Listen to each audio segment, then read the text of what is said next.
Alice Martinez stood at her office window on the 14th floor, watching the city sprawl beneath her like a concrete jungle.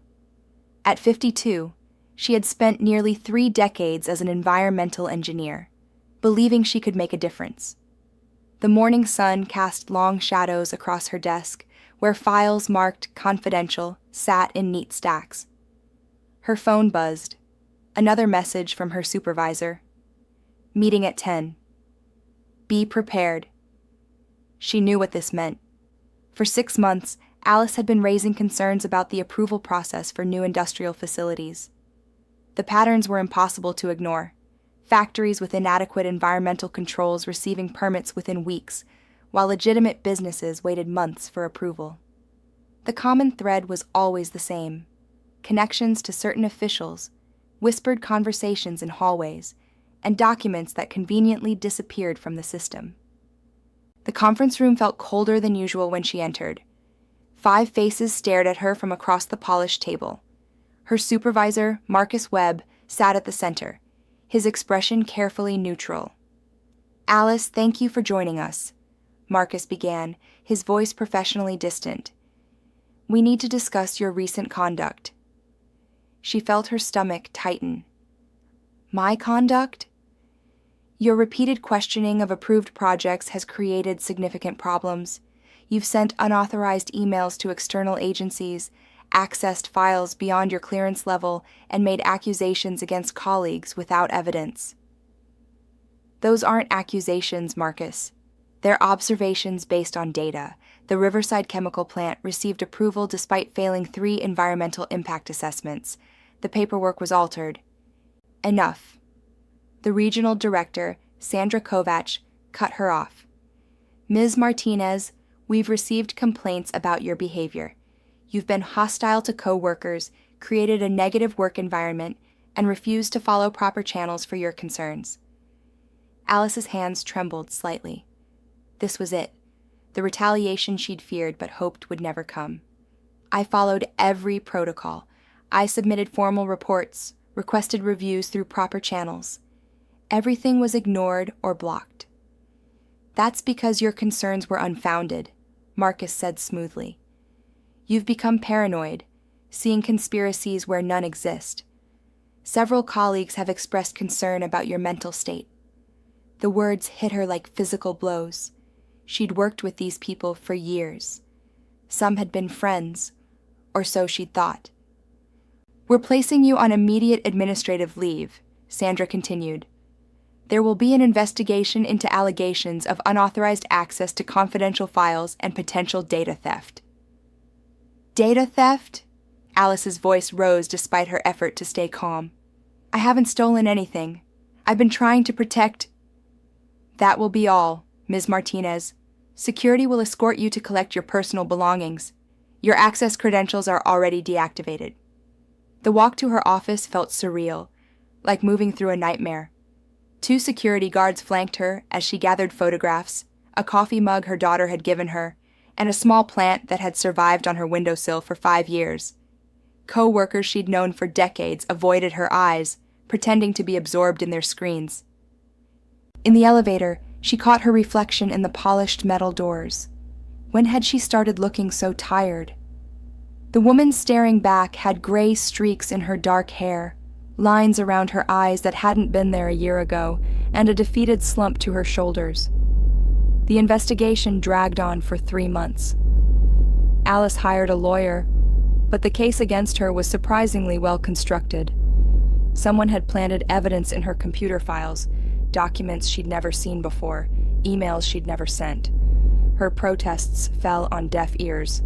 The agency claimed she'd taken confidential information home, altered records, and attempted to sabotage approved projects. In the end, they offered her a deal: resign quietly, and they wouldn't press criminal charges. Fight it, and they'd ensure she never worked in environmental science again.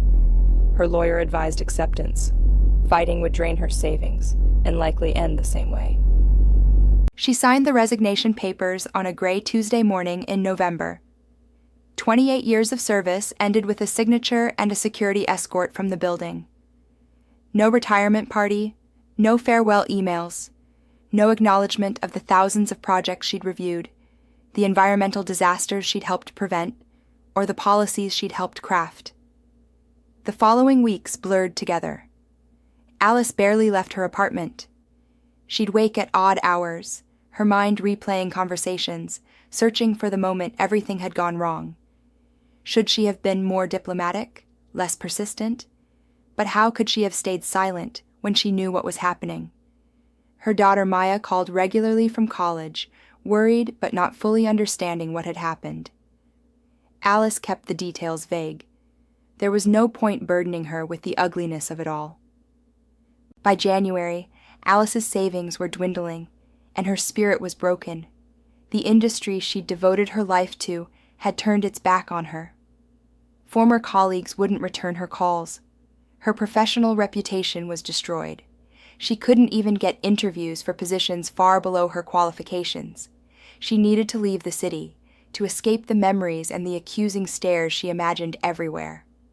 One evening, while mindlessly scrolling through job listings, she found a posting for a street cleaner in Riverwood, a small town 300 miles north. The pay was barely above minimum wage, and the work was menial, but something about it appealed to her. No decisions, no politics, no stakes beyond keeping streets clean. She applied that night and received a response within 2 days. They needed someone to start immediately. No extensive background checks, no questions about her engineering degree or her previous employment. They just needed someone willing to do the work. 3 weeks later, Alice loaded her belongings into a rented van and drove north, watching the city skyline disappear in her rearview mirror. She didn't know if she was running away or toward something new. At that moment, she didn't much care. Chapter 2. New Beginnings. Riverwood appeared through morning mist like something from a postcard. The town of 8,000 residents nestled in a valley between rolling hills, with a main street of red brick buildings that looked unchanged since the 1950s. A river, the town's namesake, curved along the eastern edge, its waters clear enough to see the stones on the bottom. Alice's apartment was above a bakery on Maple Street. It was small but clean, with wooden floors that creaked pleasantly underfoot and windows that overlooked the town square. The rent was a quarter of what she'd paid in the city. Her landlord, Mrs. Chen, was a cheerful woman in her 70s who brought her fresh bread on that first morning. "Welcome to Riverwood," she said, her eyes crinkling with genuine warmth. "You're going to love it here. It's quiet, but it's a good kind of quiet."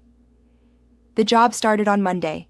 Alice reported to the Public Works building at 6 in the morning, where she met her supervisor, Tom Rodriguez, a weathered man in his 60s with kind eyes and calloused hands. "You're overqualified for this," he said, glancing at her application. "College degree, professional experience. What brings you to street cleaning?" "I needed a change," Alice replied simply. "Something straightforward." Tom studied her for a moment, then nodded. "Fair enough. We all need a fresh start sometimes. Come on, I'll show you the route." The work was physical, but not unpleasant. Alice pushed her cleaning cart through the streets each morning, sweeping sidewalks, emptying trash bins, and occasionally scrubbing graffiti from walls. The repetitive nature was oddly soothing. There were no emails to answer, no meetings to attend, no moral dilemmas to wrestle with. Just clean streets and satisfied nods from passing residents. The townspeople were friendly in a way city dwellers never were. They greeted her by name after just a few days, asked how she was settling in, offered her coffee from their shops. At first, the attention made Alice uncomfortable. She'd come here to disappear, not to be noticed. But gradually, she realized their interest was genuine kindness, not curiosity or judgment.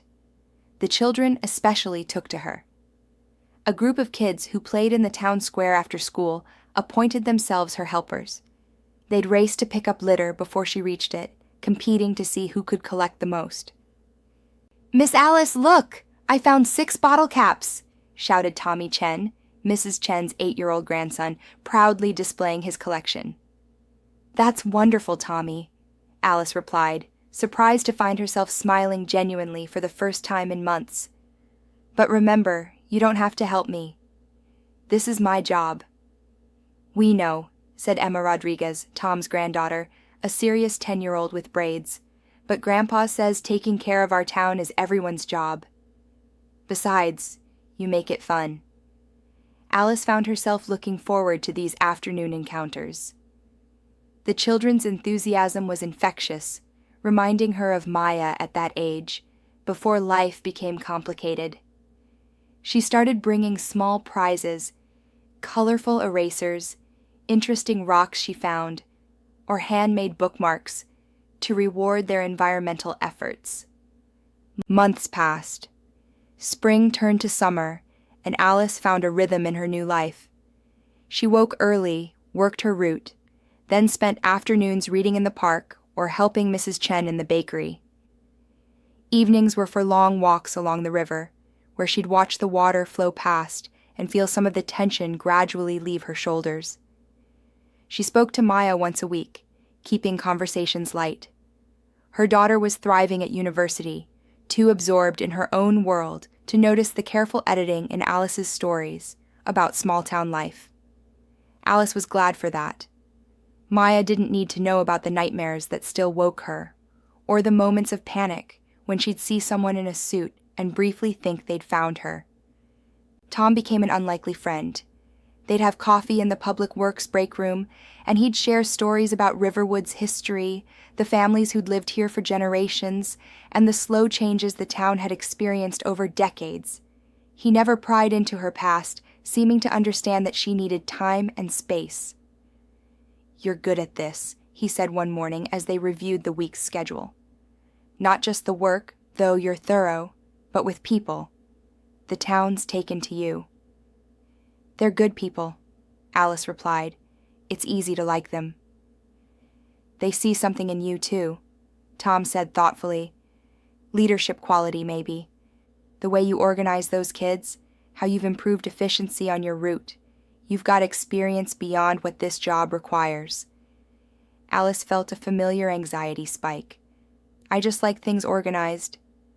"Nothing wrong with that," Tom said easily. "Just saying, if you ever want more responsibility, I could use an assistant supervisor. Position's been open for months." "I'm fine where I am," Alice said quickly. "I like the simplicity." Tom nodded and changed the subject, but Alice felt unsettled. She didn't want responsibility or visibility. She'd learned where that led. By autumn, Alice had almost convinced herself that this was her life now, simple, quiet, and safe. She'd stopped checking news from the city, stopped wondering what had happened to the projects she'd tried to protect. The past was a closed door, and she intended to keep it that way. Then one October morning, she saw the construction equipment on the hillside north of town, and everything changed. Chapter 3. The Factory. The signs appeared first. Bright yellow placards announced "Future Home of Clearwater Textiles" along the northern road. Alice noticed them during her early morning route, and something cold settled in her stomach. She tried to ignore it. This wasn't her concern anymore, but her feet carried her to the construction site anyway. The location couldn't have been worse. The factory was being built on a slope less than 2 miles upstream from where the river curved through Riverwood. Any runoff would flow directly into the town's water supply. "Impressive, isn't it?" said a voice behind her. Alice turned to find Mayor Patricia Brennan, a woman in her 50s with perfectly styled blonde hair and a politician's smile. 300 new jobs once it's operational. Biggest investment this town has seen in 50 years. "What kind of textiles?" Alice asked carefully. "High-end fashion fabrics. Clearwater Textiles specializes in synthetic blends, very technical stuff. They chose Riverwood because of our available workforce and, ironically, our clean water. It's essential for their dyeing process." "And the wastewater treatment?" The mayor's smile didn't waver. "All handled according to regulations, I assure you. They have all the necessary permits from the State Environmental Agency. Everything's been approved." Alice felt something twist inside her. Which agency approved it? Department of Environmental Quality. same one that handles all industrial permits in the region. Mayor Brennan studied her curiously. You seem very interested in the details. Most people just celebrate the jobs. I'm just curious, Alice said, forcing a neutral expression. It's a beautiful spot. Would hate to see anything happen to the river. Nothing will happen. Clearwater Textiles has an excellent safety record. The mayor's tone suggested the conversation was over. Now, if you'll excuse me, I have a meeting. Have a good day, Alice. Alice watched her drive away, then turned back to the construction site. Department of Environmental Quality, her old agency. The coincidence made her skin prickle. She told herself it didn't matter. Even if they cut corners, even if the permits weren't properly reviewed, it wasn't her problem. She wasn't that person anymore. But that night, she couldn't sleep. She kept seeing the river in her mind, imagining it clouded with dyes and chemicals, the clear water turning murky and dead. She thought of Tommy and Emma playing by its banks, of the families who swam there in summer, of the fish she'd seen jumping in the shallows. Over the following weeks, Alice found herself walking past the construction site frequently, always during off hours when workers weren't present. She studied the layout, noting where drainage pipes were being installed, where the treatment facilities were positioned. Her trained eye saw problems immediately. The retention pond was too small for a facility this size. The outflow pipe angled directly toward the river, and there was no visible secondary containment for chemical storage. She tried to convince herself she was wrong, that maybe regulations had changed, that modern textile plants were cleaner than she remembered. But she knew better.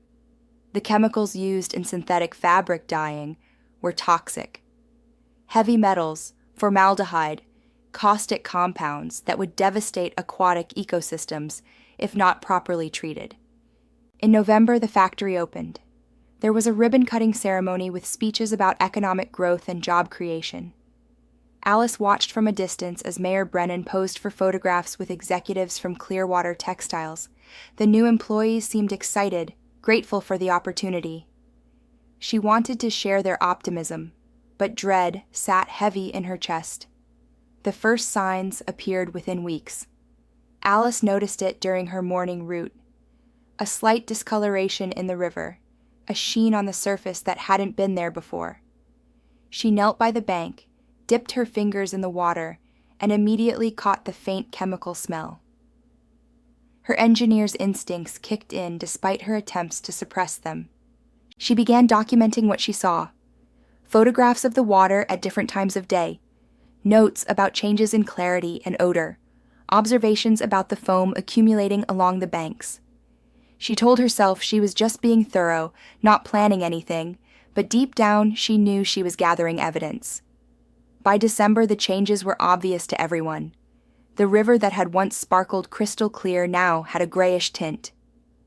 Foam collected in the eddies, and the characteristic smell of industrial chemicals hung in the air on certain days. Fewer birds gathered along the banks. The fish that had been abundant were harder to spot. People noticed but didn't seem alarmed. Probably just runoff from winter construction, someone said at the bakery. It'll clear up in spring. Others blamed the weather or natural seasonal changes.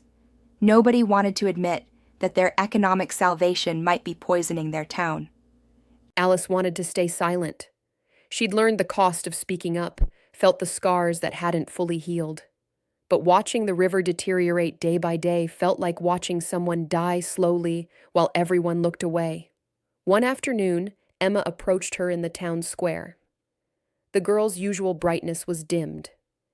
"Miss Alice, why does the river smell funny now? Grandpa won't let me play near it anymore." "Your grandpa is being smart," Alice said gently. "Sometimes water isn't as clean as it looks." "Is it because of the factory?" Emma asked, her young face serious. "Some kids at school said their parents are worried." Alice hesitated, then nodded. "It might be. Factories sometimes produce waste that needs special treatment. If it's not done right, it can affect rivers." "Can someone fix it?" The simple question hit Alice hard. Could someone fix it? The real question was whether someone would fix it, and whether Alice could remain a bystander while her adopted town suffered the same fate she'd failed to prevent in the city. That night, she made a decision. She would try one more time to work within the system. She'd submit a formal complaint to the state environmental agency, provide her documentation, and let the authorities handle it. If they ignored her again, at least she'd tried. She could go back to her quiet life with a clear conscience. She spent 3 days preparing a comprehensive report. Photographs with timestamps, water quality observations, detailed descriptions of the factory's discharge practices, and calculations showing that the treatment system was inadequate for the facility's output. It was the kind of report she used to write in her old job, thorough and professional. She submitted it electronically to the regional office, marking it urgent and requesting an inspection. Then she waited. 2 weeks passed. No response. Alice called the office repeatedly, leaving messages that were never returned. She sent follow-up emails that disappeared into bureaucratic silence. It was exactly like before. In January, the situation worsened. The river's color shifted from gray to a disturbing greenish-brown. Foam accumulated in thick mats along the banks. Tom had to post signs warning people to avoid contact with the water. The smell on certain days was strong enough to reach the town square, a acrid chemical stench that made eyes water. "Something's wrong," Tom said to Alice one morning. They stood by the river, watching the murky water flow past. "This isn't natural. The factory must be dumping something." "Have you contacted anyone?" Alice asked. "The mayor's office says they're looking into it. State environmental agency supposedly sent someone to inspect last week, but I haven't heard any results. Meanwhile, the river's dying right in front of us." He glanced at her. "You know about this stuff, don't you? I mean, really know about it?" Alice stiffened. "What makes you say that? The questions you ask, the way you look at things. You're not just a street cleaner, never were." He held up a hand before she could protest. "I'm not prying. Everyone's entitled to their privacy. But this town needs help, and I think you might know how to give it." Alice stared at the poisoned water. The fear of exposure, of being pulled back into the fight she'd fled, warred with the knowledge that silence meant surrender. She thought of Emma's question. Can someone fix it? Maybe someone could. Maybe that someone had to be her. "I used to be an environmental engineer," she said quietly. "I worked for the state agency that's supposed to be handling this. I left the job under bad circumstances." Tom absorbed this without surprise. "Bad enough to make you afraid to speak up now?" "Bad enough to know speaking up might not matter." "The system protects itself, Tom. People like us don't win these fights." "Maybe not alone," Tom said. "But Riverwood isn't the city. People here look out for each other. If you tell them what's happening, they'll listen. And if enough voices demand action, even the system has to respond." Alice wanted to believe him, but years of experience suggested otherwise. Still, as she looked at the ruined river, she realized she couldn't walk away this time. This wasn't an abstract battle over permits and regulations. This was personal. These were her streets, her neighbors, her adopted home.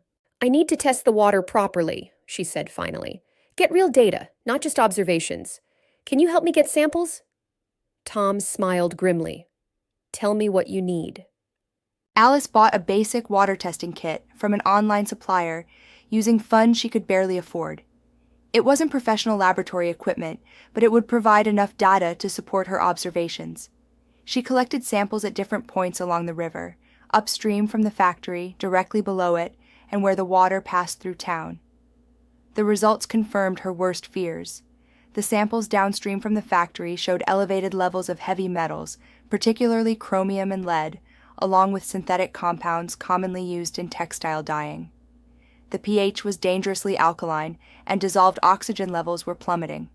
The river was being poisoned systematically. She documented everything meticulously, creating charts and graphs that translated the chemical data into terms anyone could understand. Fish couldn't survive in these conditions. The water was unsafe for any contact.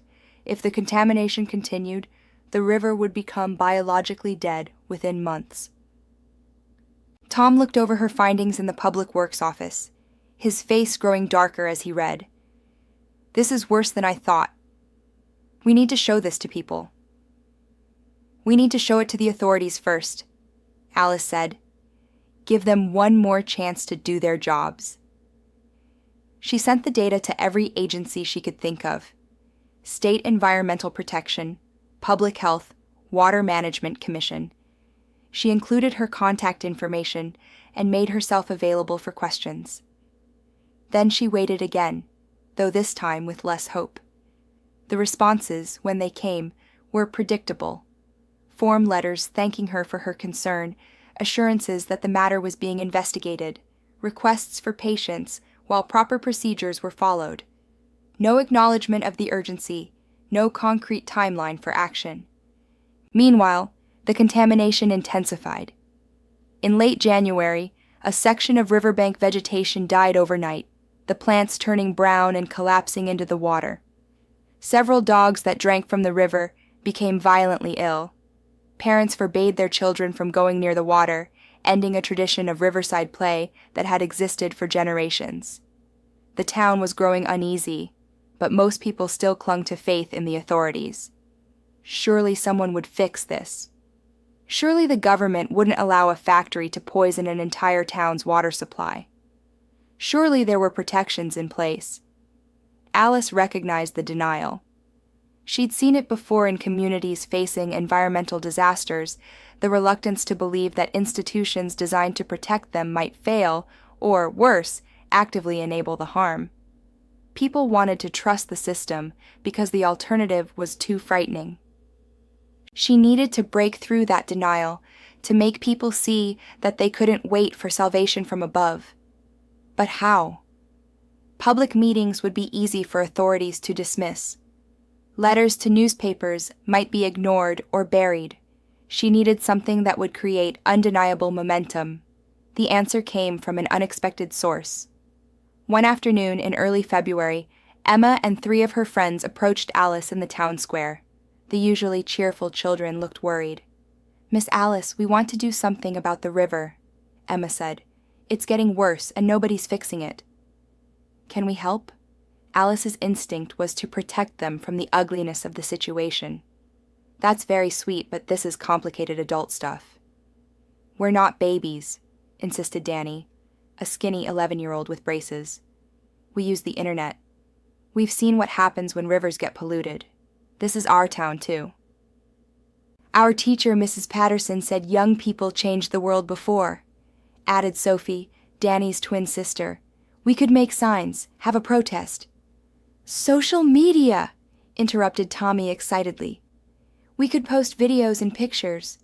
My older brother says things go viral sometimes, and then everyone has to pay attention."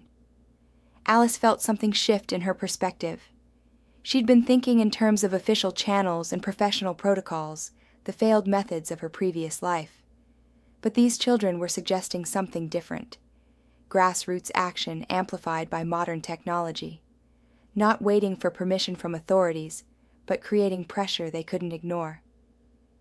"That might actually work," she said slowly, "but we'd need to do it right. Not just complaining, but showing evidence. And we'd need adults involved too, your parents, other community members. This can't be just kids." Emma's face brightened. "We can talk to people. Everyone likes us. If we explain what's happening, they'll listen." Over the following week, a remarkable thing happened. The children became ambassadors, talking to their parents, teachers, shop owners, and neighbors about the river's contamination. They shared Alice's findings, translated into simple terms, and asked adults to look at the evidence themselves. Their innocence and genuine concern made it impossible to dismiss their message. Tom organized a community meeting at the town hall for mid-February. Word spread quickly through Riverwood's tight-knit community. On the evening of the meeting, more than 200 people crowded into a space designed for half that number. Alice stood at the back, trying to remain invisible, but Tom found her and gently but firmly pulled her to the front. "Alice has information we all need to hear," he announced. "She's got expertise in environmental matters, and she's been studying what's happening to our river. Please listen to what she has to say." Alice's hands trembled as she faced the crowd. This was the moment she'd been avoiding for months, putting herself forward, making herself visible, risking everything again. She saw familiar faces: Mrs. Chen, Mayor Brennan, the parents of her young helpers, shopkeepers she'd greeted every morning. Their expressions ranged from curious to skeptical to worried. She thought about running, but then she saw Emma and the other children sitting in the front row, looking at her with such trust and hope. She couldn't let them down. "I'm going to tell you what's happening to our river," she began, her voice steadier than she felt. "And then I'm going to tell you what we can do about it." She explained the contamination in clear, accessible language. She showed photographs of the river's deterioration, displayed her water testing results, and demonstrated the chemical compounds present in the water. She explained what textile dyeing involves, how much waste it generates, and what happens when that waste isn't properly treated. The audience grew quieter as she spoke, the initial skepticism giving way to concern and then anger. When she finished presenting the data, she paused to let it sink in. "I've reported this to every relevant agency," she continued. "I've followed proper channels, submitted documentation, requested inspections. The responses have been inadequate. Meanwhile, our river is dying. In a few months, it will be biologically dead. No fish, no plants, nothing alive. The contamination will spread to groundwater, affecting wells. It may reach the ocean, impacting marine life along the coast." "What about Clearwater Textiles?" someone called out. "They must have permits. They can't just dump poison." "They do have permits," Alice confirmed. "But permits can be insufficient, or companies can violate their terms. I believe that's what's happening here. The treatment system isn't adequate for their discharge volume, and they're likely exceeding permit limits." Mayor Brennan stood up, her expression tight. "These are serious accusations, Ms. Martinez. Clearwater Textiles is a reputable company with a strong environmental record. They've brought hundreds of jobs to our community. 300 jobs won't matter if our water is undrinkable," interrupted an older man Alice recognized as Dr. Palmer, the town physician. "I've had patients with unexplained skin rashes and respiratory irritation. If what Alice is saying is true, we have a public health crisis developing." The meeting erupted into heated discussion. Some defended the factory, worried about losing jobs and economic growth. Others expressed alarm about the health risks. Parents demanded to know if their children were safe. Questions flew at Alice from all directions. Tom called for order. "Fighting among ourselves won't help. We need a plan. Alice, what do you recommend?" Alice took a deep breath. This was where it got difficult. "We need to create enough pressure that authorities can't ignore us. That means documentation, media attention, and unified community action. We need to show that Riverwood won't accept the poisoning of our environment, even if it means confronting powerful interests." "A protest," Emma said clearly from the front row, "like people do when something's wrong. We can show everyone what's happening." "A child's suggestion, but not a bad one," Dr. Palmer said. "If we make enough noise, we might get attention from media outlets beyond the local newspaper. State or even national coverage would put pressure on regulators." I can help with social media outreach, offered a young woman Alice recognized as Sarah Martinez, no relation, who worked at the local library. My followers aren't huge, but I know people who have larger platforms. Environmental activism has a strong online presence. If we document this properly, we could reach thousands. Over the next hour, a plan took shape.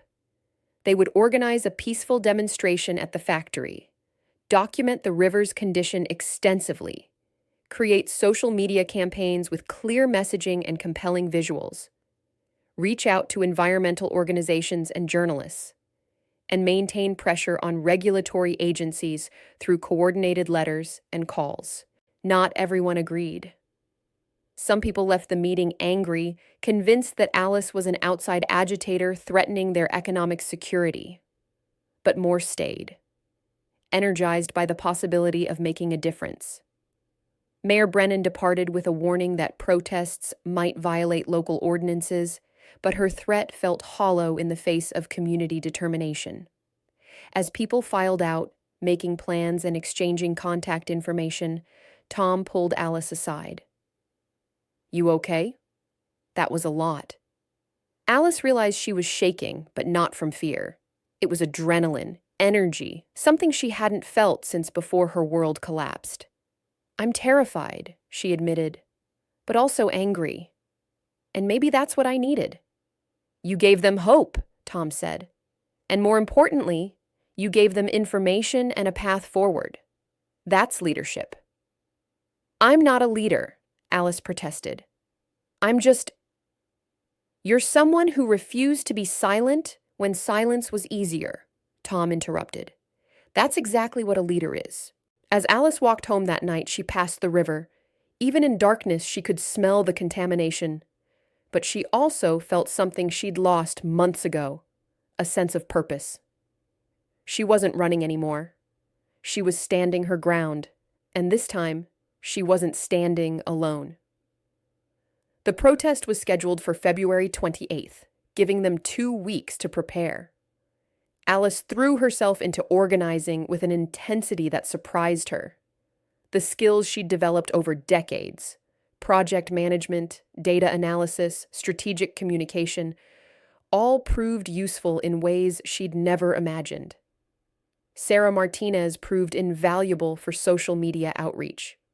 She created a hashtag #Save Riverwood River and coordinated with environmental activist networks online. Within days, the story was being shared across platforms, gaining attention beyond the local community. "We've got 3,000 shares already," Sarah reported at a planning meeting in the library. "People are tagging journalists, environmental organizations, even state representatives. This is building momentum." Emma and her friends created artwork, posters showing the river before and after contamination, drawings of sick fish, images of children locked out of their favorite swimming spots. Their work was heartbreaking and effective, the kind of visual content that resonated emotionally. Dr. Palmer organized a health survey, documenting the uptick in respiratory issues and skin problems among Riverwood residents. The data was preliminary, but concerning enough to attract attention from public health officials.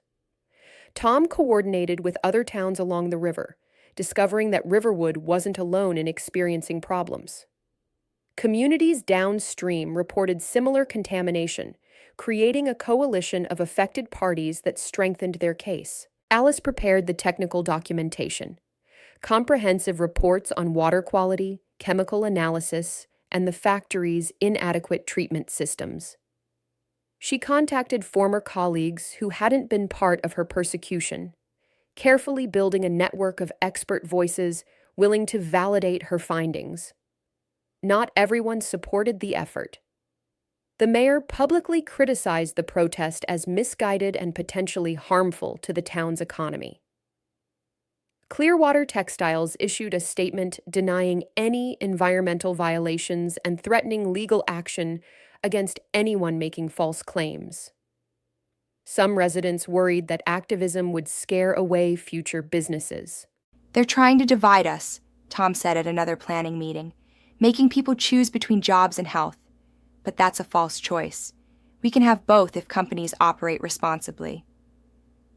2 days before the scheduled protest, Alice received an unexpected visitor at her apartment. A woman in her 40s with short gray hair and intelligent eyes introduced herself as Rachel Freeman, a journalist from a major state newspaper. "I've been following your story online," Rachel said, settling into Alice's small kitchen with a recorder and notebook. "It's compelling. Small town versus corporate polluter, grassroots activism challenging regulatory failure. But I need to verify the facts before we run anything. Can you walk me through your evidence?" Alice spent 3 hours explaining the situation, providing documentation, and answering questions. Rachel was thorough and skeptical, challenging assumptions and requesting supporting data for every claim. It was intimidating, but also reassuring. This journalist was taking the story seriously. "One more thing," Rachel said as she prepared to leave. "I did some background research on you. You used to work for the Department of Environmental Quality, left under controversial circumstances. Want to tell me about that?" Alice's stomach dropped. "That's not relevant to what's happening here." "It's relevant if Clearwater Textiles tries to discredit you," Rachel said gently. "They will, you know. They'll dig up your past and use it to undermine everything you're saying. Better to get ahead of it." Alice sat down heavily. She'd known this moment would come, but had hoped to avoid it. "I was fired, forced to resign technically, after I reported corruption at the agency. Permits being approved in exchange for bribes, environmental reviews being falsified. When I pushed back, they retaliated, made it look like I was the problem. Can you prove any of that? No, they were careful. It was my word against theirs, and they had institutional power." Alice met Rachel's eyes. "I know how this sounds. Disgruntled former employee with an axe to grind.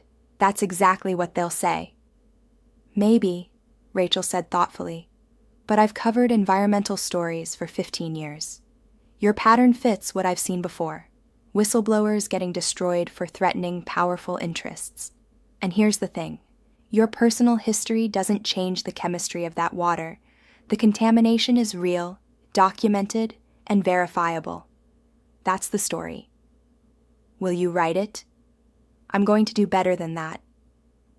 I'm going to send a photographer to your protest, and I'm going to start asking the Department of Environmental Quality some very uncomfortable questions about why they've ignored multiple reports of serious contamination." Rachel stood to leave.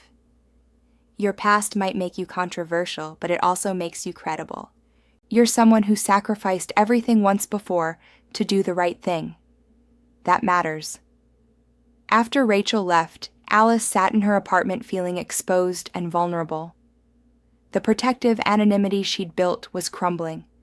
Soon everyone would know her history, judge her, doubt her.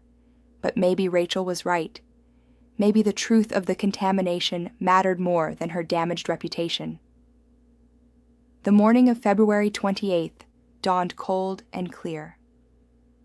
Alice arrived at the factory gates at 8 o'clock to find 50 people already assembled. By 9, the crowd had swelled to over 300. They came from Riverwood and surrounding towns, carrying signs and banners, bringing cameras and determination. The children were there with their parents, holding artwork and handmade posters. Emma wore a t-shirt that read, "Kids deserve clean water," and carried a sign showing a healthy river versus the polluted reality. Tommy and his friends had created a banner spanning 15 feet. "Our river is dying. Help us save it." Tom organized the protest with military precision, ensuring everything remained peaceful and legal. They stayed on public property, maintained clear pathways for traffic, and appointed marshals to prevent any confrontations. Local police were present, but seemed more protective than threatening. Sarah live-streamed the event, narrating for online viewers while her phone camera captured the scene. "We're here at Clearwater Textiles, where hundreds of residents are protesting contamination of the Riverwood River. The turnout is incredible. Families, elderly residents, business owners, students, This community is united in demanding environmental protection. Alice tried to stay in the background, but people kept approaching her, thanking her, asking questions, seeking guidance. She found herself explaining the technical details to curious protesters, pointing out the factory's discharge pipes, describing what proper treatment systems should look like. Around 10 o'clock, a man in an expensive suit emerged from the factory accompanied by security guards. Alice recognized him from news photos. James Hartwell, regional manager for Clearwater Textiles. "This protest is unnecessary and disruptive," he announced loudly enough for the crowd to hear. Clearwater Textiles operates in full compliance with all environmental regulations. We have all required permits, and our treatment systems meet or exceed industry standards. These accusations are based on misunderstanding and misinformation. "Then explain the dead fish," someone shouted from the crowd. "Explain the chemical smell," called another voice. "Explain why our children can't swim in the river anymore." Hartwell's expression hardened. "Natural environmental variations can affect rivers. To blame our facility without scientific evidence is irresponsible. Furthermore, this demonstration threatens jobs for 300 local workers." "Is that what you want?" Dr. Palmer stepped forward, his quiet authority commanding attention. "Mr. Hartwell, I'm a physician who has practiced in Riverwood for 30 years. I've documented a significant increase in respiratory complaints and skin conditions among residents living nearest the river. These health impacts coincide with your factory's opening. That's not natural variation.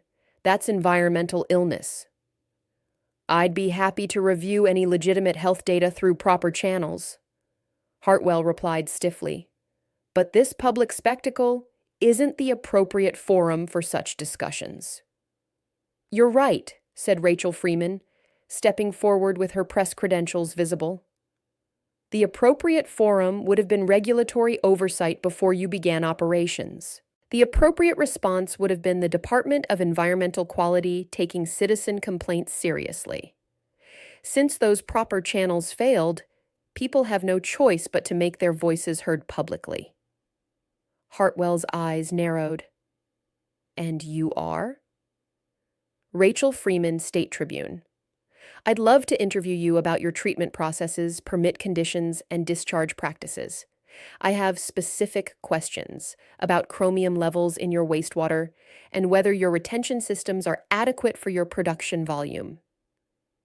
"You'll need to contact our corporate communications office," Hartwell said, already turning away. "I have," Rachel replied smoothly. "Multiple times. They haven't responded.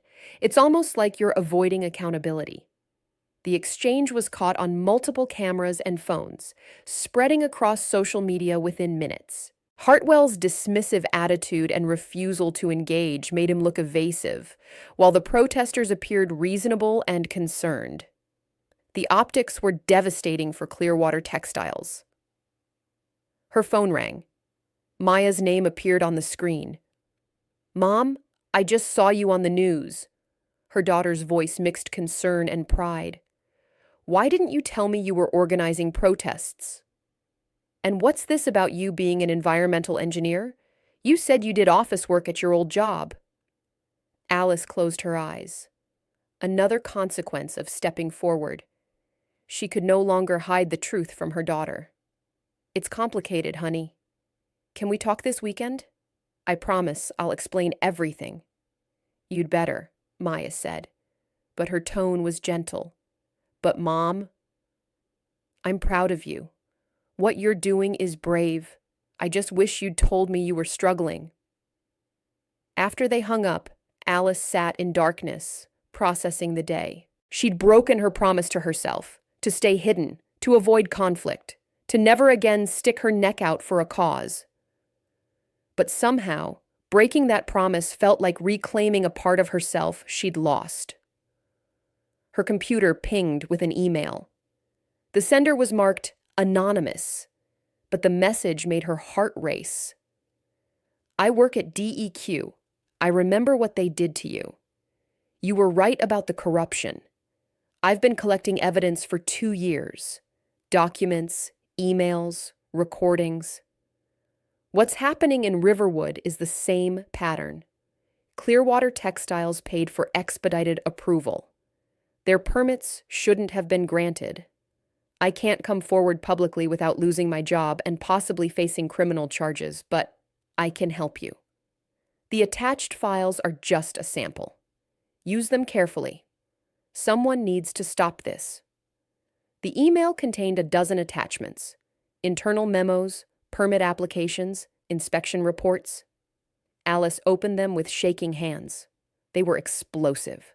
Documentation of inadequate environmental reviews, pressure from political officials to approve permits quickly, warnings from junior staff that were ignored or suppressed.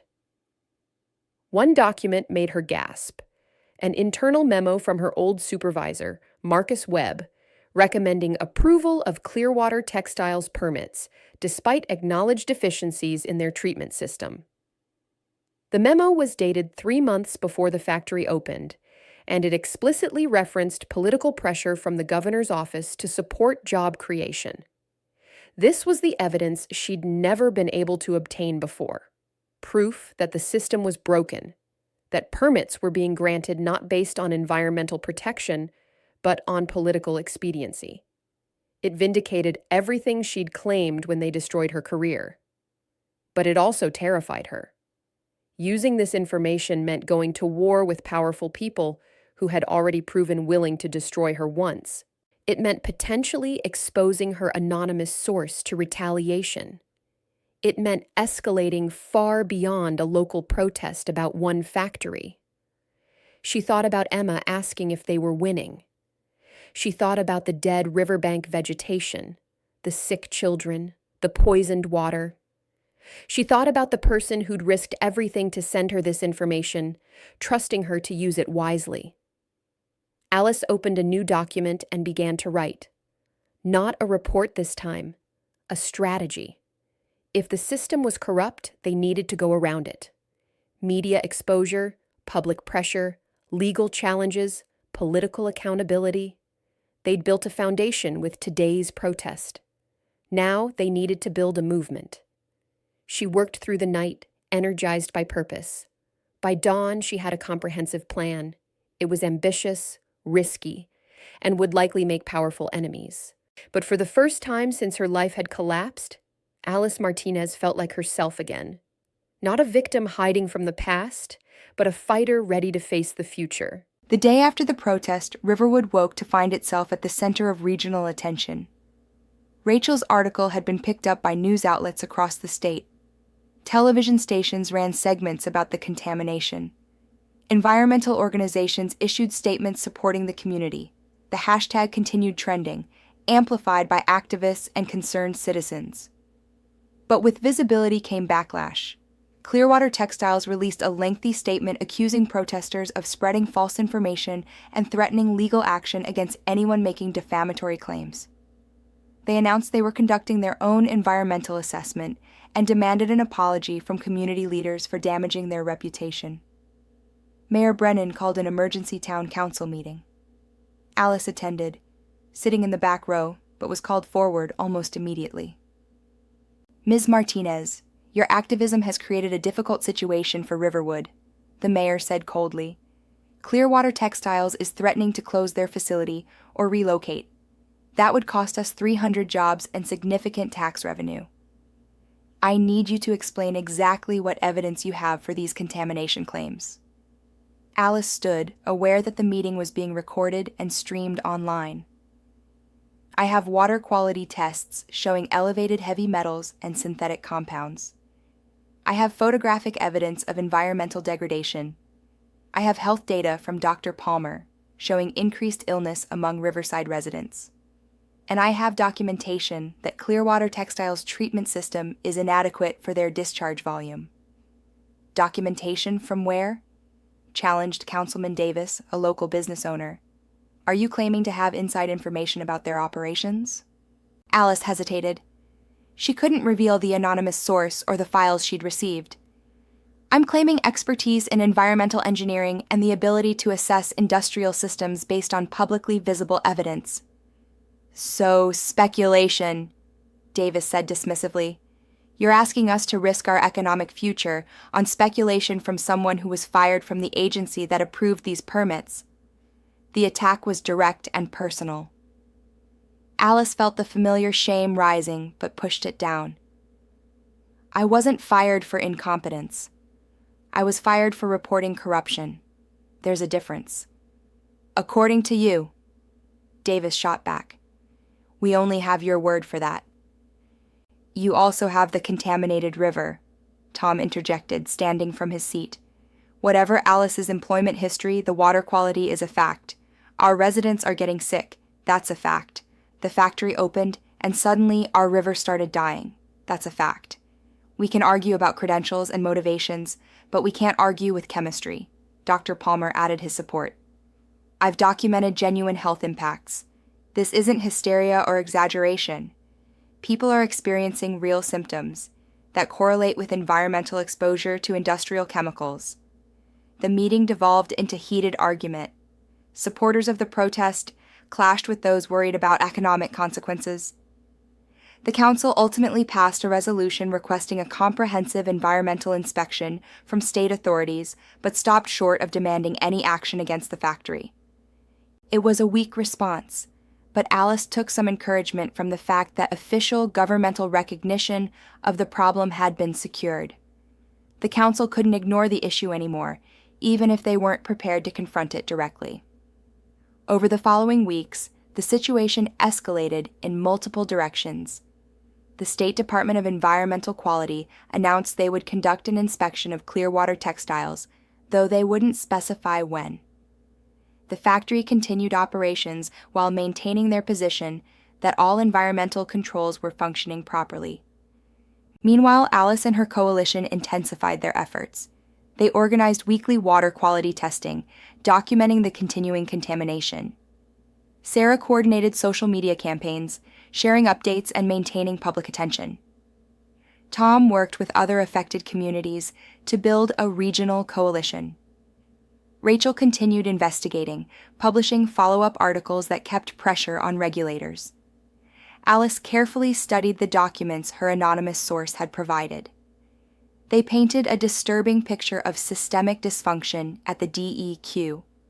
Understaffed inspection divisions, political pressure to approve permits quickly, experienced engineers overruled by political appointees, and a culture of prioritizing economic development over environmental protection. One evening in mid-March, Alice met with a lawyer named Jennifer Park, who specialized in environmental law. Jennifer had contacted her after seeing the news coverage, offering pro bono assistance.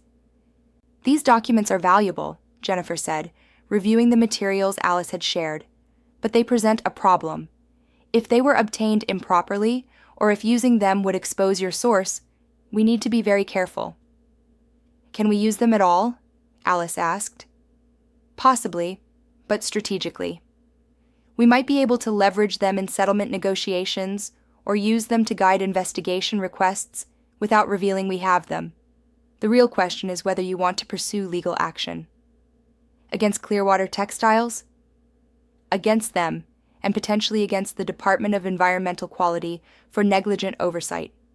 We could file a citizen suit under the Clean Water Act, arguing that both the company and the regulators are violating federal environmental law. Alice absorbed this. A lawsuit would be expensive, time-consuming, and would make her a target for even more intense retaliation. But it would also create a legal process with discovery, forcing both the factory and the DEQ to disclose information they'd prefer to hide. What would we need to win? Clear evidence of permit violations or regulatory failure, Jennifer said, which you're gathering. Expert testimony on water quality and health impacts, which Dr. Palmer and potentially other experts could provide. And demonstration that administrative remedies have been exhausted, which you've done by reporting the issue repeatedly to authorities who ignored it. So we have a case? We have the foundation for one. But Alice, you need to understand what you're signing up for. The company will fight hard. They'll try to destroy your credibility, drag out the process, exhaust your resources. And your past with the DEQ will absolutely be used against you. Are you prepared for that? Alice thought about Emma asking if they were winning. She thought about the river growing more poisoned every day, while bureaucrats delayed and corporate representatives denied. She thought about her anonymous source risking everything to provide evidence, and about the hundreds of people who'd stood with her at the protest. File the suit, she said. The lawsuit was filed on March 25th. It named Clearwater Textiles and the Department of Environmental Quality as defendants, alleging violations of the Clean Water Act and negligent regulatory oversight. The complaint included Alice's water quality data, Dr. Palmer's health documentation, and technical analysis of the factory's inadequate treatment systems. The response was immediate and intense. Clearwater Textiles issued a statement calling the lawsuit frivolous and vowing to seek sanctions against the plaintiffs for filing false claims. The DEQ released their own statement defending their permitting process and characterizing Alice as a disgruntled former employee with a vendetta. Local reaction was mixed. Many Riverwood residents celebrated the legal action as the only way to force accountability. But others worried about the town being associated with litigation that might discourage future business investment. The mayor publicly distanced herself from the lawsuit, though she stopped short of condemning it. Then Clearwater Textiles made their counterattack. They filed a defamation lawsuit against Alice personally, seeking $5 million in damages for harm to their reputation and business operations. The lawsuit characterized her as a conspiracy theorist spreading false information, referenced her troubled employment history, and suggested she was motivated by mental instability rather than genuine environmental concerns. The personal lawsuit terrified Alice. $5 million was more than she could ever pay. Even if she won eventually, the legal costs could bankrupt her. This was exactly the kind of retaliation designed to silence critics, making the personal cost of activism too high to bear. But she also felt anger, clean and clarifying. They were trying to intimidate her the same way her former employers had, using legal threats and character assassination to protect wrongdoing. This time, she wouldn't fold. Jennifer Park took on the defense. This is a SLAP suit, strategic lawsuit against public participation. It's designed to silence you through the threat of expensive litigation. Several states have anti-SLAP laws that allow us to get these dismissed quickly. Unfortunately, this state's protections are weak, so we'll have to fight it out. Can I afford that? You won't have to. I'll handle it pro bono, and we'll seek attorney fees from Clearwater when we win. Plus, this lawsuit is actually helpful in a way. It demonstrates their willingness to harass critics rather than address environmental concerns. That plays well with judges and juries. The legal battles attracted more media attention. Rachel wrote a comprehensive piece about corporate intimidation tactics and SLAP suits, framing Alice as a whistleblower being punished for exposing wrongdoing. National environmental organizations issued statements supporting her and condemning Clearwater's tactics. The publicity brought unexpected support. Environmental activists and concerned citizens created a legal defense fund for Alice. Donations poured in, small amounts from hundreds of people, some larger contributions from advocacy organizations. Within 2 weeks, they'd raised enough to cover potential legal costs and then some. Alice was overwhelmed by the support. Strangers were contributing their money to protect her right to speak truth. It was humbling and energizing. But the personal toll was severe. Alice received threatening messages online and occasional hostile encounters in town. Someone spray-painted "liar" on her apartment building wall. She caught glimpses of cars that seemed to be following her. Whether these were coordinated intimidation tactics or isolated incidents from angry individuals, the effect was the same: a constant low-grade fear. Tom insisted she vary her routes and routines. Sarah helped her improve her digital security. Dr. Palmer checked on her regularly, concerned about the stress. The children, kept somewhat sheltered from the uglier aspects by their parents, continued to treat her as a hero, which helped more than Alice could express. In early April, the DEQ finally conducted their inspection of Clearwater Textiles. Alice and other community members weren't allowed to observe, but they gathered outside the facility anyway, holding signs and documenting the inspector's arrival and departure. The inspection lasted 3 days. Alice tried not to hope too much, knowing that regulatory inspections could be superficial or biased. But she also knew that once inspectors were on site, evidence of violations was harder to hide. 2 weeks later, the preliminary results were released. The DEQ had found some areas of concern regarding Clearwater Textiles operations, but concluded there were no immediate threats to public health or the environment. They recommended minor modifications to treatment processes and scheduled a follow-up inspection in 6 months. The response was infuriating. Areas of concern was bureaucratic language for, "We found problems but don't want to admit they're serious." No immediate threats ignored the reality of ongoing contamination. And a 6-month follow-up meant half a year of continued pollution while the river deteriorated further. Alice read the report with Tom and Jennifer, all of them frustrated by its inadequacy. "They're whitewashing it," Tom said angrily. "Anyone looking at that river can see there's contamination, but they're pretending everything's fine." The report does mention elevated chemical levels and recommends process improvements, Jennifer noted. "That's actually helpful for our lawsuit. It's an official admission that problems exist, even if they're downplaying the severity." "Can we force them to release the full inspection data?" Alice asked. "We can try through discovery in the lawsuit. They'll resist, but eventually we might compel disclosure." The weak inspection results energized the opposition. If regulators wouldn't protect the community would have to protect itself. The coalition organized another demonstration, this time at the state capitol, demanding stronger enforcement and accountability. Over 100 Riverwood residents made the 3-hour drive to the Capitol on a Saturday in late April.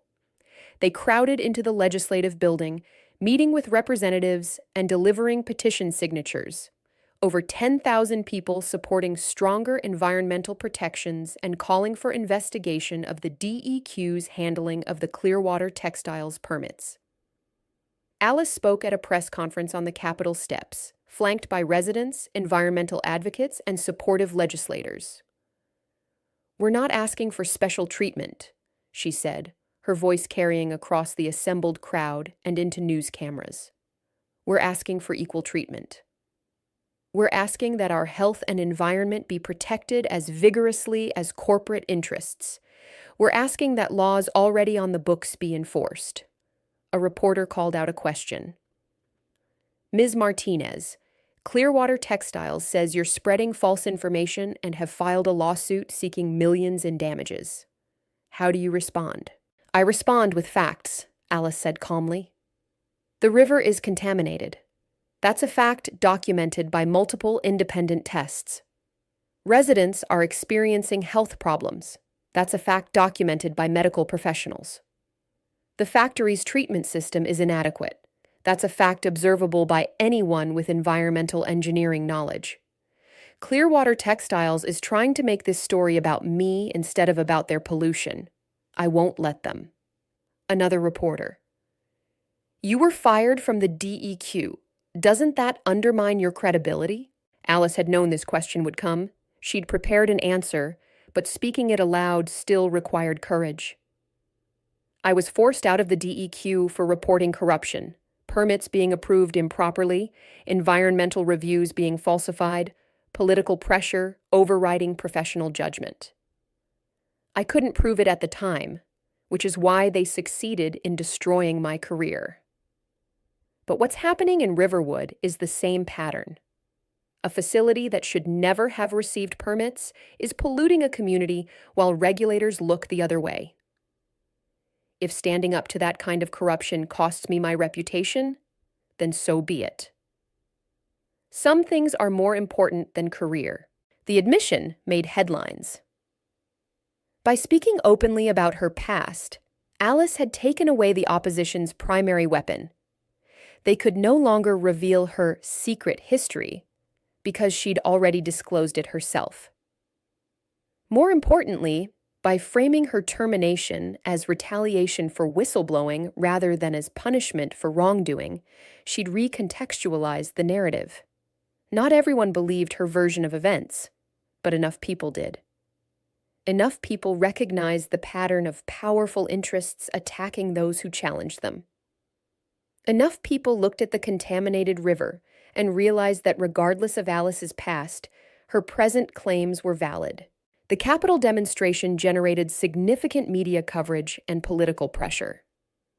Several legislators announced they would hold hearings on environmental enforcement. The governor's office issued a statement promising to review the DEQ's permitting processes. These were small victories, but they represented movement in the right direction. Meanwhile, the legal cases progressed slowly through the courts. Discovery in the Clean Water Act lawsuit revealed additional evidence of inadequate treatment at Clearwater Textiles. The defamation case against Alice ground forward, consuming time and emotional energy, but also generating publicity that kept the issue in public consciousness. By May, the river's condition had stabilized somewhat, not improving but no longer rapidly deteriorating. Clearwater Textiles had implemented some of the DEQ's recommended modifications, reducing though not eliminating the contamination. It wasn't enough, but it was something. Alice maintained her street cleaning job throughout everything, finding solace in the routine. Her morning rounds became a form of meditation, time to think and process. The work also kept her connected to the community in a way that activism alone wouldn't have. She was still just Alice, the friendly street cleaner who chatted with shopkeepers and helped kids pick up litter. Not just Alice, the environmental crusader. One morning in late May, Emma and her friends ambushed Alice in the town square with a surprise. They'd organized a community appreciation event, complete with a banner reading, "Thank you, Alice," and testimonials from dozens of residents about how her courage had inspired them. "We wanted you to know you're not alone," Emma said, presenting Alice with a handmade card signed by seemingly half the town. "You helped us when you didn't have to. Now, we're helping you," Alice cried, overwhelmed by the gesture. For months, she'd felt like a target, attacked from all sides, bearing the weight of the fight, mostly alone. This reminder that she had genuine support, that she'd built real connections in this community, meant more than she could express. "Thank you," she managed. "All of you. You've given me something I lost a long time ago. Faith that standing up matters, that ordinary people working together can make a difference." Tom handed her a small box. "This is from all of us." "Open it." Inside was a key. Alice looked at him questioningly. "It's to the community center," Tom explained. "We've set up a permanent environmental monitoring station there. Equipment for water testing, a computer for data analysis, educational materials about environmental protection. We want you to run it, officially." The town council approved the position yesterday. It's not much money, but it comes with respect and the community's trust. Alice stared at the key, understanding what it represented. They were offering her a way back, not to her old life, but to the work she'd been trained to do and cared about deeply. They were telling her that her expertise was valued, that her past didn't define her, that she belonged here. "I don't know what to say," she whispered. "Say yes," Emma urged. "Say you'll keep helping us protect our river." Alice looked around at the faces of her adopted community, people who'd stood with her, supported her, and believed in her when she'd barely believed in herself. She thought about the journey that had brought her here, from the heights of her career, through the depths of betrayal and trauma, to this moment of redemption. Yes, she said. Absolutely yes. The summer brought changes to Riverwood and to Alice's life. The environmental monitoring station opened in June, with Alice as its director. It was a small operation, just her and 2 part-time assistants. One, a recent environmental science graduate, and the other, a retired chemistry teacher. But it was legitimate work using her expertise, and it gave the community a permanent mechanism for tracking water quality. They conducted weekly testing of the river at multiple points, documenting gradual improvement as Clearwater Textiles continued implementing modifications. The contamination hadn't disappeared, but it was measurably decreasing. More importantly, the existence of independent, community-based monitoring created accountability. The factory knew they were being watched. The legal cases moved toward resolution. In July, Jennifer Park successfully argued for dismissal of most of the defamation lawsuit against Alice. The judge found that Alice's statements were protected speech on matters of public concern, and that Clearwater Textiles had failed to demonstrate actual malice or knowingly false claims. The company could appeal, but their primary weapon had been defanged.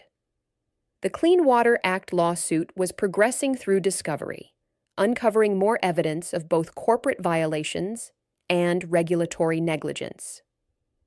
Clearwater Textiles made several settlement offers, each rejected because they didn't include adequate environmental controls or long-term monitoring.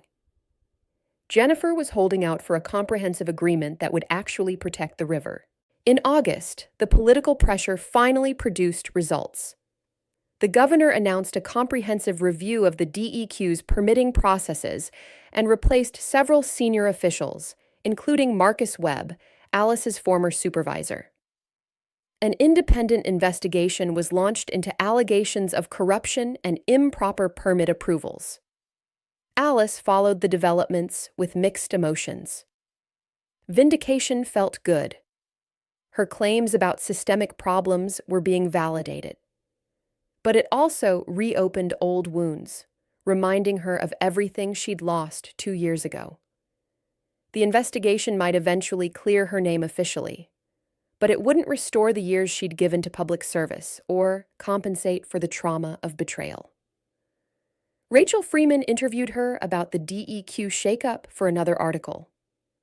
How do you feel seeing the agency that destroyed your career now being investigated for exactly what you reported? Alice considered the question. Validated, but also sad. So much harm could have been prevented if people had listened earlier. How many communities have been damaged while the corruption continued? How many other whistleblowers were silenced? I'm glad it's being addressed now, but I wish it hadn't taken this long. Do you want your old job back? No, Alice said without hesitation. That part of my life is over. I'm doing work I care about in a community that values me. I don't need redemption from an institution that failed its mission. I've found something better. The monitoring station became a hub for environmental education. Alice organized programs for school groups, teaching children about water quality, ecosystems, and the importance of environmental protection. The kids who'd helped her with the initial protest were among her most enthusiastic assistants, now older and more knowledgeable about the issues they'd helped fight. Emma, now 12, had developed a genuine interest in environmental science. She spent hours at the monitoring station, learning to use testing equipment and interpret data. I want to do what you do when I grow up, she told Alice one afternoon.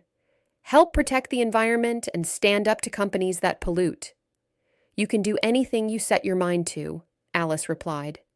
But remember, the work isn't always glamorous or easy. It requires patience, persistence, and thick skin. You'll face opposition from people who prioritize profits over protection. That's why it matters, Emma said with the certainty of youth. If it was easy, everyone would do it. In September, Clearwater Textiles agreed to a comprehensive settlement. They would install additional treatment systems, conduct continuous monitoring with results publicly reported, establish a community health fund for affected residents, and submit to regular third-party inspections. They also paid substantial civil penalties that would fund river restoration projects. It wasn't everything the community had wanted. Full remediation of existing contamination would take years, but it represented a genuine victory. The factory would remain open, protecting the jobs that many families depended on, but under conditions that actually protected the environment. The settlement agreement was announced at a town hall meeting in late September. Alice stood with Jennifer, Tom, Dr. Palmer, Sarah, and other coalition members as the terms were explained. When the presentation ended, the crowd erupted in applause.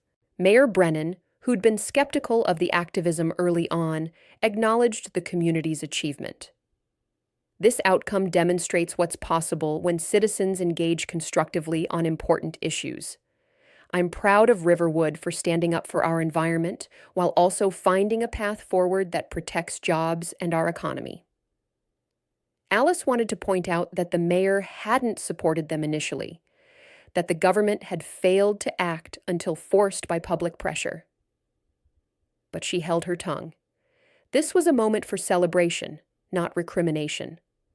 Progress was what mattered, not who got credit. After the meeting, residents gathered in the town square for an impromptu celebration. Someone brought a guitar, and music filled the evening air. Children played tag around the fountain while adults shared food and drinks. The atmosphere was joyful, with an undercurrent of relief that the long fight had produced meaningful results. Tom found Alice sitting on a bench, watching the celebration with a slight smile. "You should be proud," he said, settling beside her. "None of this would have happened without you." "It happened because people stood together," Alice corrected. "I just pointed out the problem." "The community made the change. You did more than that. You gave people a way to channel their concerns into action. You provided expertise and leadership when we needed it." Tom paused. "You also showed a lot of courage. Standing up after being knocked down once before, that takes real strength." Alice absorbed the compliment quietly. A year ago, she'd felt broken, defeated, certain she'd never find purpose again. Now she was sitting in a town square, surrounded by people she cared about, having helped achieve something genuinely meaningful. The journey from that dark place to this moment of celebration still felt surreal. "I'm not the same person I was," she said softly. That woman in the city who thought she could change things from inside a corrupt system, she was naive, or maybe just hopeful in a way I'm not anymore. "You changed things here," Tom pointed out. "We changed things here, together. That's the difference." Alice gestured to the crowd. "I tried to fight alone before, and I lost. This time I had a community behind me. That made all the difference." Emma ran up, slightly out of breath from playing. "Miss Alice, we're going to the river tomorrow to take celebration pictures by the water. Will you come?" "Of course," Alice said, ruffling the girl's hair. "We should document the improvements. It'll be good for the monitoring records." "And for Instagram," Emma added with a grin before running back to her friends. Alice laughed. "When did 12-year-olds get so social media savvy?"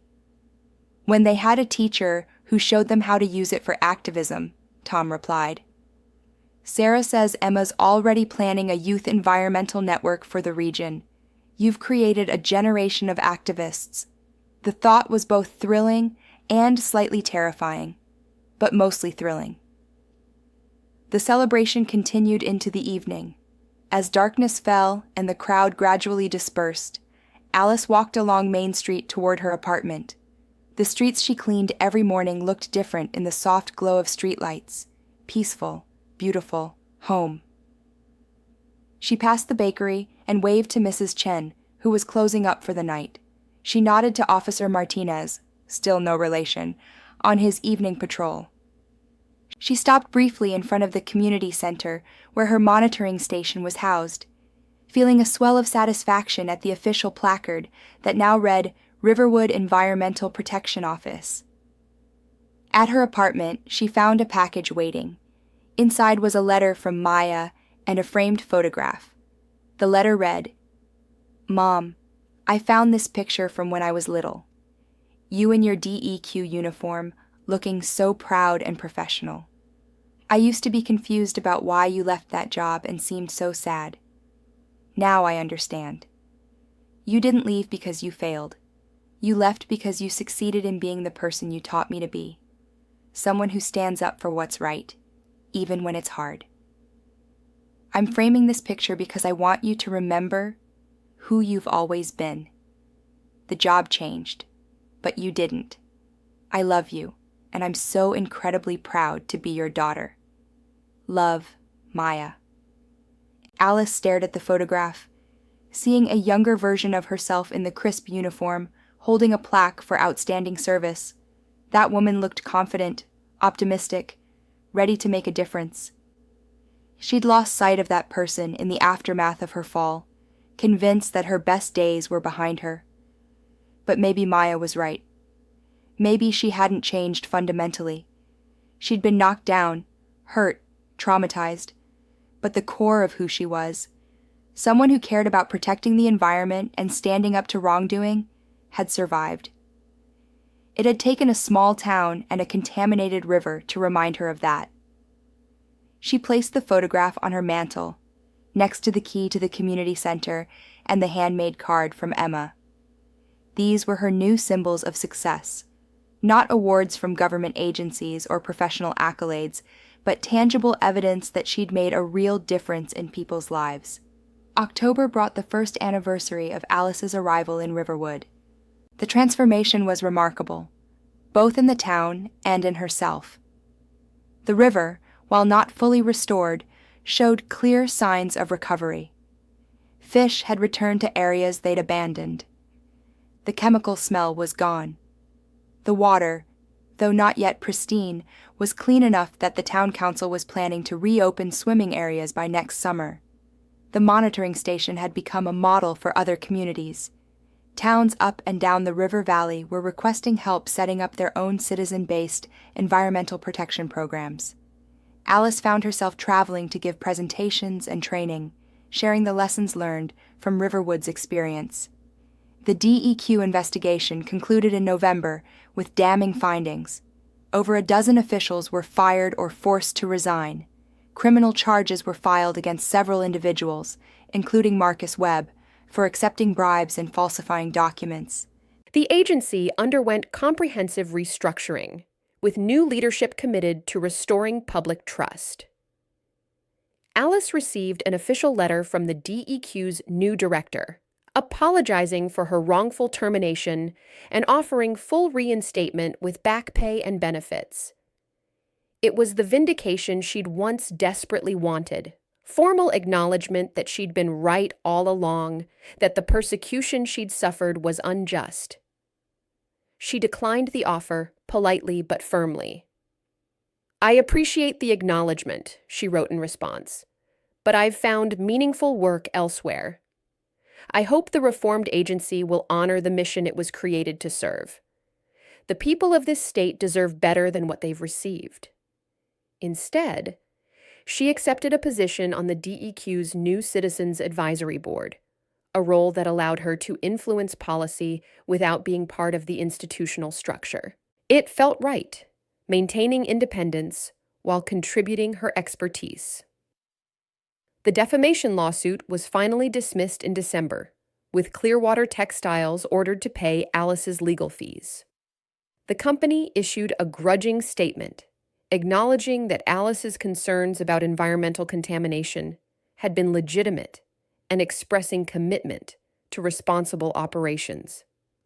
It wasn't quite an apology, but it was an admission. Jennifer Park celebrated the legal victory over coffee at Mrs. Chen's bakery. "You've accomplished something rare," she told Alice. "Most whistleblowers and environmental activists get crushed by the system. You not only survived, you won. And more importantly, you created lasting change."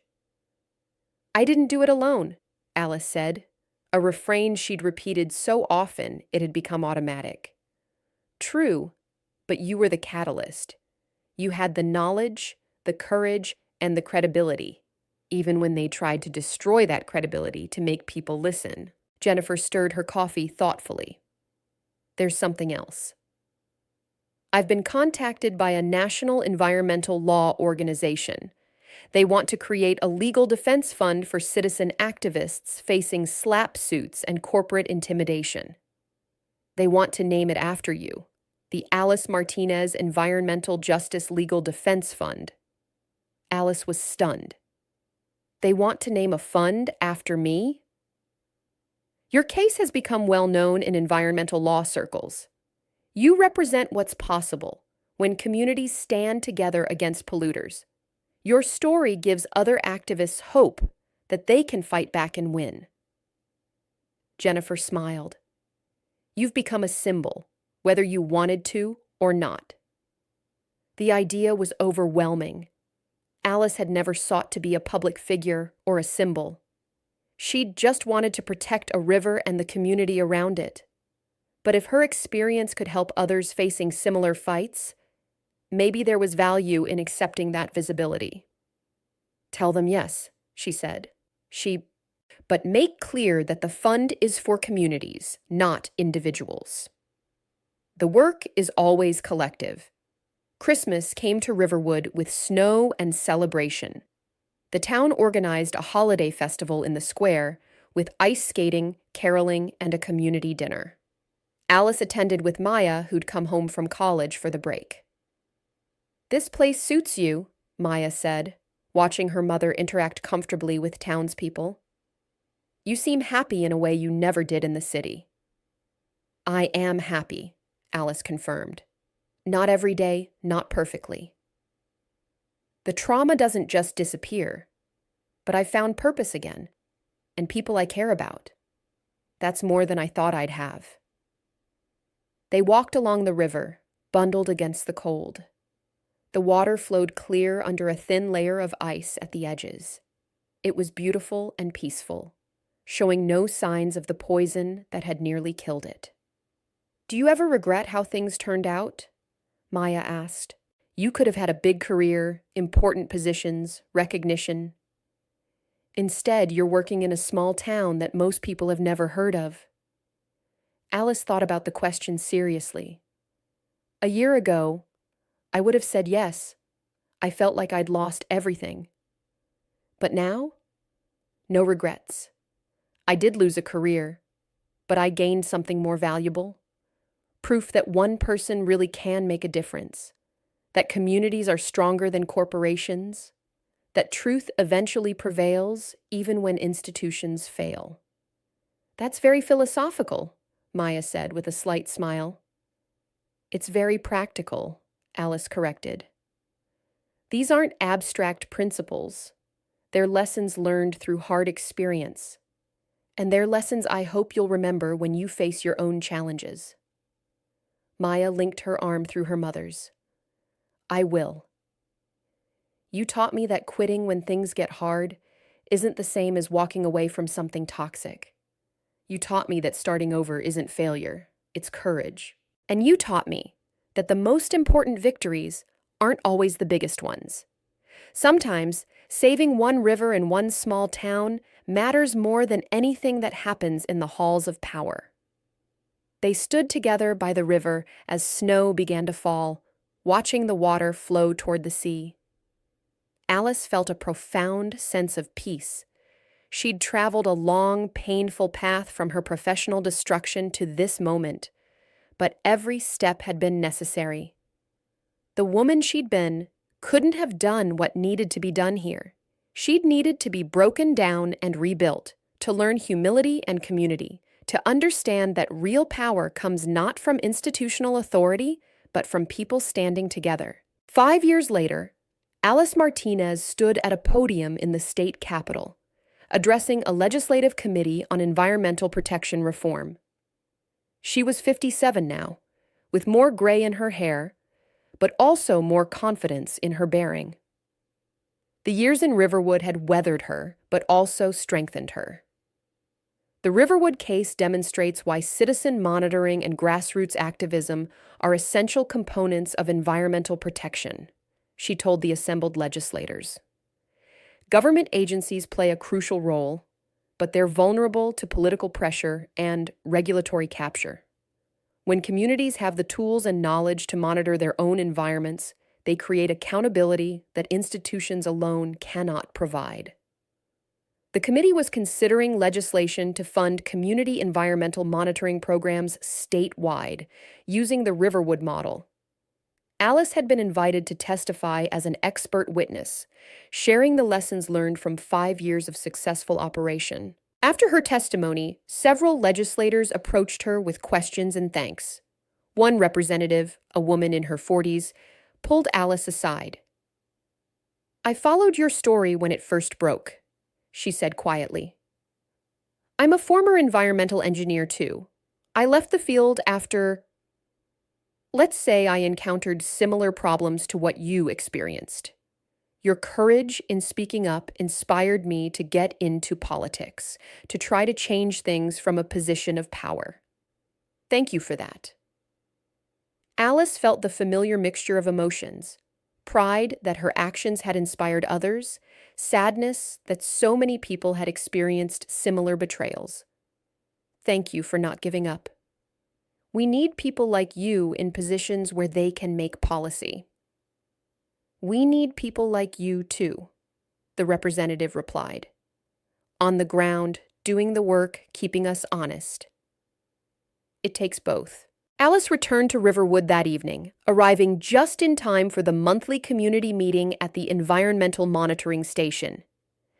Emma, now 17 and preparing for college, had developed a comprehensive presentation on microplastic pollution in the river, a new challenge they'd only recently begun tracking. "The data shows low but measurable levels," Emma explained to the gathered residents, displaying charts and graphs with professional competence. "It's not an immediate crisis, but it's something we should address proactively before it becomes one. I propose we work with upstream communities on source reduction strategies and begin planning for filtration upgrades at the treatment plant." Alice watched with pride as Emma fielded questions and explained complex scientific concepts in accessible language. This was the legacy she was most proud of: not just cleaning up one river, but inspiring a generation of young people to care about environmental protection and giving them the tools to make a difference. After the meeting, Tom, now officially retired but still active in community affairs, joined Alice for their customary walk along the river. It had become a weekly tradition, a chance to check water quality informally and simply enjoy the restored beauty of the place they'd fought so hard to protect. "Emma's impressive," Tom said. "She's already been accepted to 3 universities with full scholarships for environmental science. She'll go far." "She will," Alice agreed. "And she'll do it without having to learn the hard lessons I did." She's growing up understanding that environmental protection requires both technical expertise and community organizing. That's powerful knowledge. They walked in comfortable silence for a while, listening to the water flow and watching the evening light play across its surface. The river was truly beautiful now, fully recovered from the contamination that had nearly destroyed it. Fish jumped occasionally, birds nested along the banks, and the water was clean enough that families once again swam and played in its shallows during summer. "Any regrets?" Tom asked, echoing Maya's question from years ago. Alice smiled. "None worth mentioning. You?" "Just one, that it took a crisis to bring someone like you to our town. Though I suppose that's how it works. The best people often arrive in our lives through the worst circumstances." Very philosophical, Alice teased. Very practical, Tom countered with a grin. They completed their circuit and headed back toward town as darkness fell. Main Street was lit and welcoming, with residents out for evening strolls and shops still open. Alice waved to familiar faces: Mrs. Chen, Dr. Palmer, Sarah, and dozens of others who'd become not just neighbors but friends and allies. Her apartment, above the bakery, no longer felt temporary. She'd painted the walls, filled the shelves with books, hung photographs of the people and places she loved.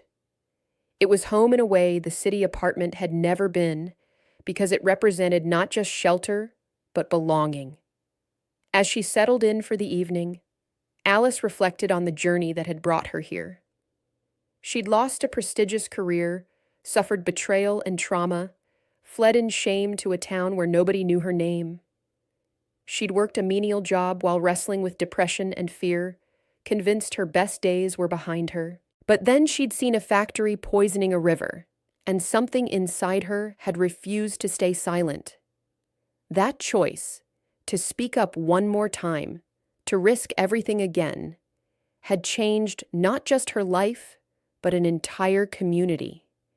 It had led to environmental restoration, legal reforms, political accountability, and most importantly, to genuine human connections that gave her life meaning.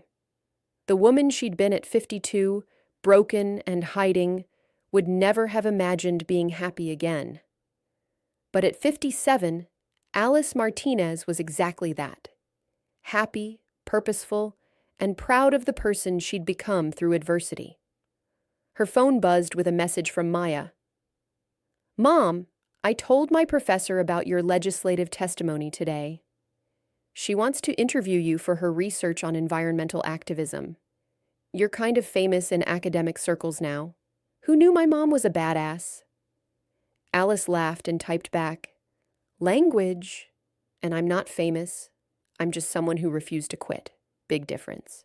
But as she sent the message, she acknowledged the truth beneath the deflection. She had become someone of significance, not because of titles or positions, but because she'd stood up when it mattered, persisted when others would have given up, and built something lasting from the ashes of failure. She thought about all the people who'd supported her journey. Tom, who'd seen her potential when she was just a street cleaner. Emma and the children, who'd reminded her that innocence and determination could coexist. Dr. Palmer, Rachel, Jennifer, Sarah, and countless others who'd contributed their skills and energy to the fight. Her anonymous source at the DEQ, who'd risked everything to provide evidence. Even Maya, whose love and pride had helped Alice remember who she really was. None of them had been heroes in the traditional sense. No dramatic moments of individual courage, no single person saving the day. Instead, they'd been ordinary people doing what they could, when they could, working together toward a common goal. That was the real lesson of Riverwood. Meaningful change comes not from individual heroes, but from communities that refuse to accept injustice. Alice walked to her window and looked out over the town. Lights twinkled in windows across the valley, each one representing a family, a story, a life connected to all the others. This place had given her a second chance when she'd thought none existed. In return, she'd helped protect something precious and irreplaceable. The river flowed in the darkness beyond the buildings, eternal and resilient. It had been wounded, but had healed. It had been poisoned, but had been restored. It had survived because people cared enough to fight for it, just like her. Alice smiled and turned away from the window, ready for tomorrow's work. There would always be new challenges, emerging pollutants, changing regulations, corporations seeking to cut corners, bureaucrats failing their duties. The work of environmental protection was never finished. But now she knew something she hadn't understood in her previous life. She wasn't facing those challenges alone. She had a community behind her, young people inspired to continue the fight, and the hard-won knowledge that persistence and solidarity could overcome even the most powerful opposition. She thought about the girl Emma had been at 10, picking up bottle caps in the town square, and the young woman she was becoming at 17, confident, knowledgeable, determined to make a difference. That transformation, multiplied across dozens of young people Alice had mentored, represented hope for the future. The river would have new champions, the work would continue, and Alice Martinez, former environmental engineer, former street cleaner, current environmental protection officer, and community activist, would be there to support them however she could. She'd learned that heroism wasn't about grand gestures or individual glory. It was about showing up, doing the work, standing firm when tested, and building something larger than yourself.